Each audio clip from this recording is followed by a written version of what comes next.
pinapaliwanag po ng Pag-asa. Kahit ito po ang forecast track po natin ngayon, may tinatawag po tayong cone of probability. Ito po yon.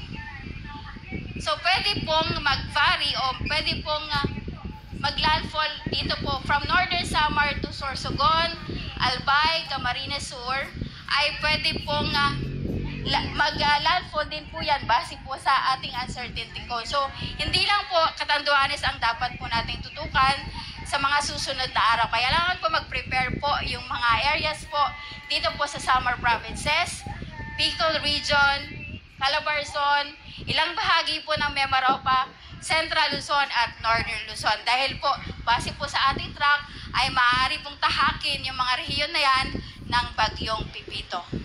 Inaasahan din po natin na ang Pipito ay patuloy po na mag-intensify hanggang makalapit po siya dito sa may area po ng Bicol.